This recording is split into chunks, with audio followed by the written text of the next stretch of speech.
In this week's Parshat Acharaimot Kedoshim, specifically in Kedoshim, the pasuk tells us, "Kedoshim to you, you shall be holy."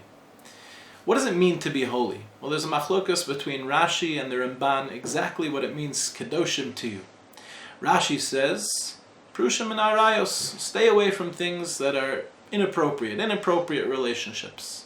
And the Ramban famously says, "Kadesh atzmecha b'muter lecha." You should make yourself holy in that which is mutter. What is the yesod machlokas here? What's the hezbollah machlokas? How do we deal with this machlokas? Perhaps both Rashi and the Ramban are expressing a fundamentally similar point.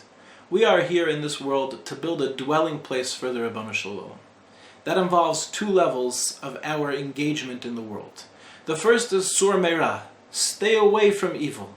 Prushim and arayos, stay away from that which is inappropriate. We are often confronted in our lives with all sorts of inappropriate imagery, opportunities to choose amorality when we have the opportunity to choose holiness. And the very first step we must make is simply withholding, stepping back, the dignity of self-discipline, of being able to say no. I can choose to live an appropriate life. That's level one. That's Rashi. The Ramban says we must go a step further when it comes to engaging the world. We have to look at that which is mutter, that which is available to us for holiness. And we have to find holiness there. So it's not just a question of eating that sandwich, it's making a bracha on that sandwich. And it's not just a question even of making the bracha, it's what type of bracha do I make? How did I engage this world? Did I engage it in a way that was mundane? Or did I infuse my mundane actions with holiness? And the Ramban exhorts us, Kadesh atzmecha b'muter lecha. Of course, it's mutter to eat that food, but how do you eat that food? Do you find elokus in that opportunity of that meal? Can there be dignity? Can there be refined aspects to eating? Or are we just an animal sitting down to the food that happens to be mutter to us? I'll finish with the following thought, something I heard many years ago, and I think it's very beautiful. How can the Ribono Shel Olam expect us to be kadosh? We're so human, we're so frail. Imagine a person who goes and he buys into the franchise, let's say, of Kentucky Fried Chicken. So he goes, he spends hundreds of thousands of dollars buying the franchise name. He goes and he buys all the chairs and all the tables, everything that he needs for the KFC, right down to the famous KFC sign with the Colonel right there on top. And he starts his business. A couple months later, 2 inspectors from the corporation come to inspect how the business is going. They come with their clipboard and their checklist, and they're looking at the restaurant, and they see that the restaurant is dirty, and they see that there are certain things, that the chairs are broken and the tables are askew.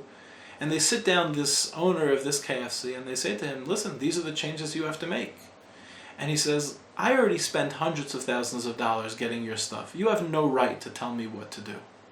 And they look at him and they say, "Sir, when you bought into KFC, it's true, you had the right to open up a KFC. You bought those rights.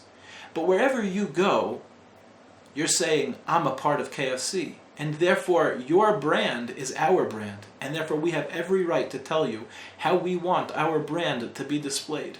And if you don't get this store in order, we'll have no choice but to shut you down."